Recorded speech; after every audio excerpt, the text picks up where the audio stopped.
más importantes para esta elección.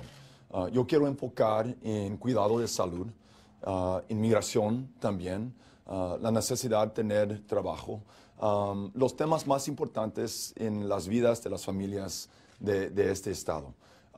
El presidente quiere que vemos a la frontera como amenaza, no como oportunidad.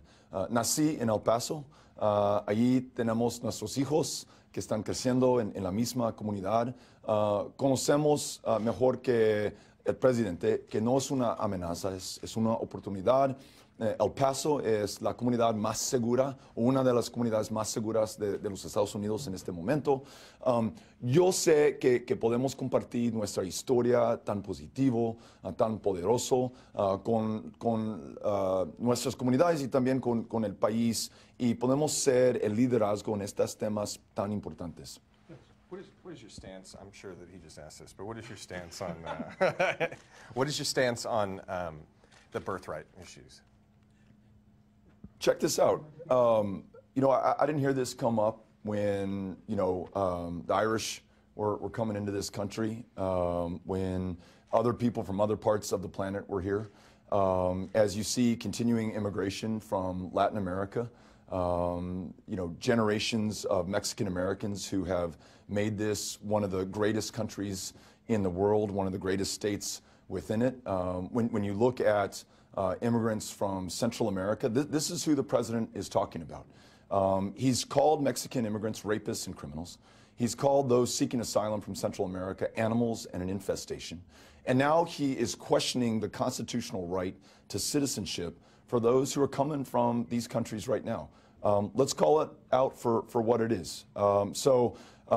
We can either focus on the president's hate and his bigotry and his nativism, or we can stay focused on the future. And that's what we're doing in this campaign. Education, immigration, making sure that we lead on health care, the ability to find a job that pays a living wage. Those are the things that I hear Texans talking about. Donald Trump's trying to scare us about ourselves. Just not going to work.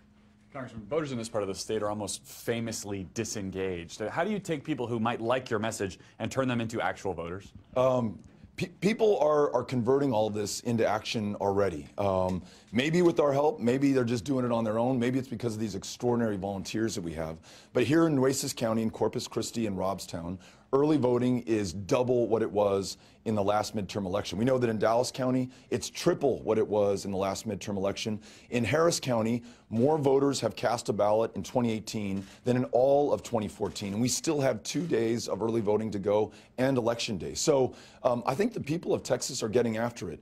And we're going from dead last, 50th in voter turnout in the country, to a state that's literally going to decide the future of this country. And it's folks from all walks of life, all backgrounds, people who've never voted for, people who haven't voted in 20 years, all of whom are going to the polls right now at this decisive, defining moment. And especially as we get down into the Valley later today, how important is it to your campaign to get those voters out, specifically as we head down in the Valley?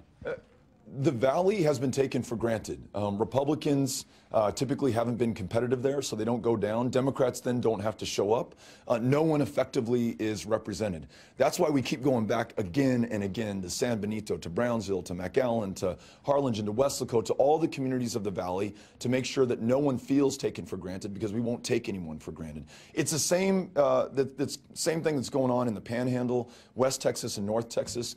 Democrats really haven't been competitive, so Republicans don't have to show up. That's why we go to those places as well. So going to every county is important so that everyone's voice is heard in this election. We're going to continue to do that, and I think what you've seen in the voter turnout is that it's worked.